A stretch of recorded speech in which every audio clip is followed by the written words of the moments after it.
Hello, welcome to the channel. I'm Richard Cole. This is Amari Music Talk, and today I'm going to talk about why can't the Prince estate be more like, say, the Jimi Hendrix estate, or the Neil Young archives, or the Frank Zappa estate, or the Bob Dylan bootleg series.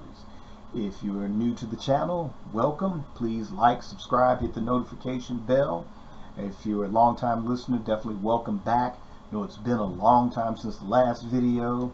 I'm going to try to record a series of videos that'll kind of cover the next few weeks as I kind of get into some newer projects and kind of start to ramp up, I guess, season 2 of Amari Music Talk.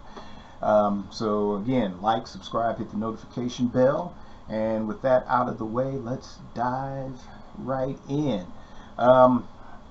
If you're a die-hard Prince fan, or even if you're a casual fan and you kind of go on the social media and you notice this huge division amongst the fan base, or division amongst the fan base versus the Prince estate, it's been a very interesting year. This is sort of like the first year, and I mean not necessarily calendar year, but just the last maybe year, almost year and a half.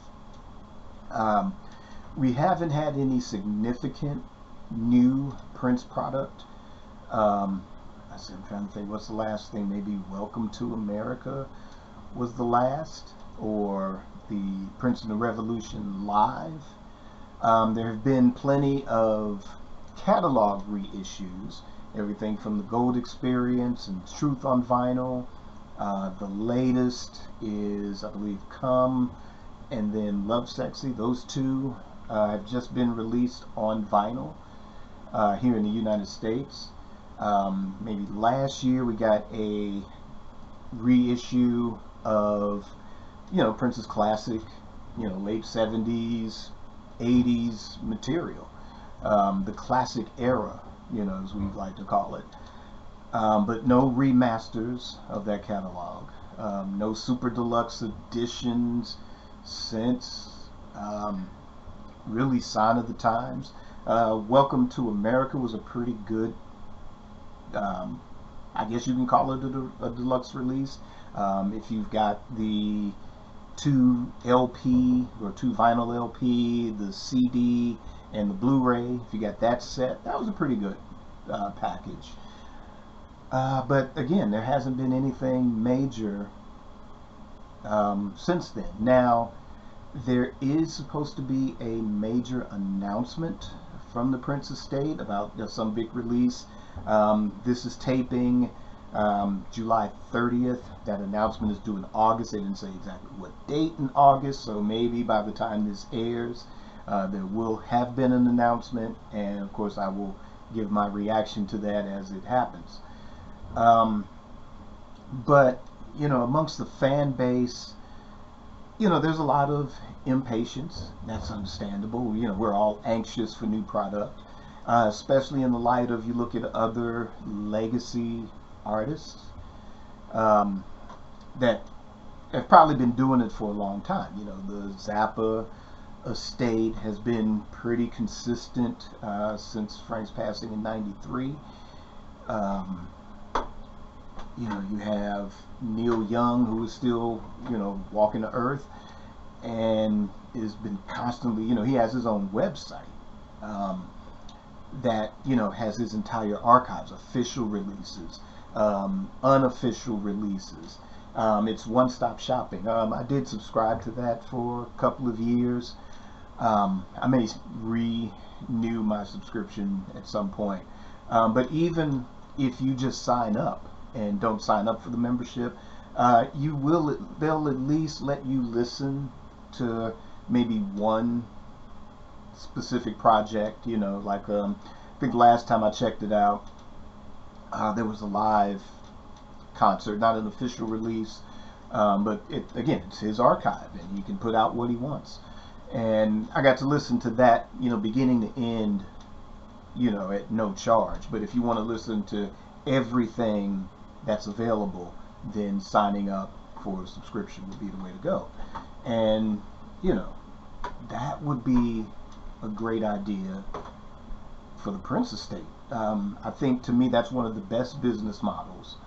The Zappa estate, again, it's one-stop shopping. You can click on a particular release and you can purchase it, whether it's on Amazon or you can download it to, on your iTunes or Amazon Music. You could do that. Now, the Beat the Boots series, it looks like that has been discontinued on the website. Now, they do have new licensing with Universal, but they've dropped like a couple of major super deluxe box sets since that deal. But even before then, again, they've been consistent, even with hiccups within the family structure. It was temporarily some beef going on, just like with the Prince estate. There was some division, but they managed to work that out. And again, those releases have been steady. But again, there's a website in addition to official releases, standalone releases of classic albums or unreleased material. And again, I don't know what the plan is for the estate. And like I said, hopefully in August we'll get some kind of an announcement that will give us a clue as to what the new direction would be. But yeah, again, the Frank Zappa business model is another way that they could go with that. The Bob Dylan bootleg series is another. That's been rolling since around, I think, 91 or 92. But again, consistent. The Hendrix estate, they have been in control, the family has been in control of that estate since 1996. They've gone through, I'm trying to think, Universal was distributing the material at one point. Now Sony is distributing that material, which they've been doing since I think 2009. And again, steady stream of releases. Now, again, our fan base is divided and impatient, and I get that. I'm anxious too. And I think one of the major concerns is, well, how long is it going to be? Are we going to be in our 70s and 80s? And I always try, and it's hard when you're anxious to have material and you want that material in your hands now. But I always think about, somebody that was a fan of, say, Jimi Hendrix or the Beatles or the Stones or Bob Dylan or Frank Zappa, and they were high school, college age in the late 60s and early 70s. And, they may have been collectors of bootleg material, just like Prince fans are, and it's the crappy quality, the tape is, or you're spending exorbitant amounts of money for a crappy sounding vinyl or crappy sounding CD.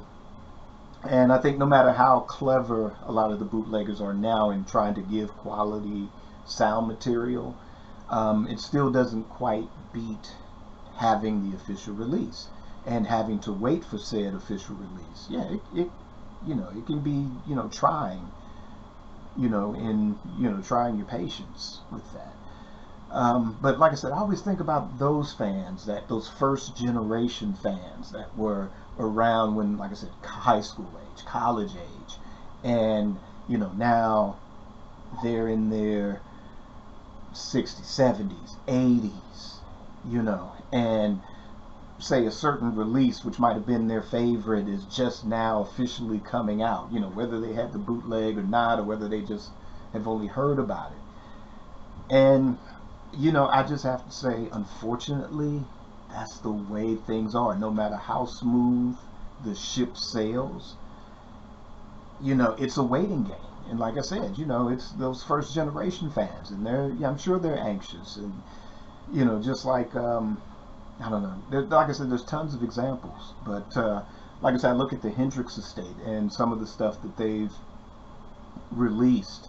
They also have a subsidiary called Dagger Records, which specializes in maybe non-commercial material, and that stuff cranks out like maybe a certain concert that the fan base has heard about for years and has never had a chance to hear, and here it is 2023 and it's just now dropping, to where you can get a physical copy, or where I know the Dagger stuff you don't really get to listen to on streaming. You actually have to purchase a physical copy. And this is for the die-hard fan, the hardcore completist. And a lot of that material is fan recorded. And I guess they make some kind of a deal or licensing or distribution, or they compensate that fan for that recording. And they make it an official release. Even though, because of the sound quality, it's nothing that they can say market it like a reissue or remaster or box set. But this is something that, hey, this is a diehard Hendrix fan, and they can have this material and at a decent price. One of those things that I did purchase was the Baggies rehearsal sessions, and it's a nice thing to have. I enjoy listening to that quite a bit. But again, that's something that the Prince estate can consider. There's a lot of fan recorded material, in addition to the wealth of material that's in the vault. But yeah, if there's a certain fan recording that's been circulating, make a deal with that person and release it. There's an audience for it. And even if you put it as a limited edition thing, or just sell it just through the website, it doesn't have to necessarily be on streaming. It's just something for the fan base to have. I love the 1999 and the Sign of the Times Super Deluxe, and those are good for those classic albums. But I wouldn't mind something like what the Dylan camp does, and which is they'll release a box set, or well, it'll be in various formats. It'll be the box set, which is X number of CDs, covering, say, a specific era, like maybe a year, 2 years of recording sessions that yielded tracks for certain classic albums. And you have like a 2 CD set, which has a lot of the session material on it. Then you get a remastered reissue standalone of, say, whatever the official album. So in Prince's case, say, the big one, Diamonds and Pearls, and the Love Symbol album. And if you have, just release the combination of those sessions, which would be, I guess, the New Power Generation sessions, and release that as a box, and 2 CD set of the sessions, like a compilation, and then remaster, reissue those albums. That would be a great idea to do. But yeah, like I said, we don't know what the announcement is. Hopefully by the time this airs, that there will have been an announcement. If not, like I said, when it does happen, I will give my reaction to it. But hey, what do you guys think about directions that the Prince estate could go in that would be comparable to, say, the Hendrix estate or the Zappa estate, or what Bob Dylan is doing, or what Neil Young is doing, or a combination of those, in addition to coming up with something unique that would set the Prince estate apart from those other legacy releases. Hey, leave me a comment and let me know your thoughts. And until then, catch you on the next episode of Amari Music Talk. Again, don't forget to like, subscribe, hit the notification bell, become a Patreon supporter, go to my website, go get a We Funk t-shirt, And until then, create your day, create your life. Peace.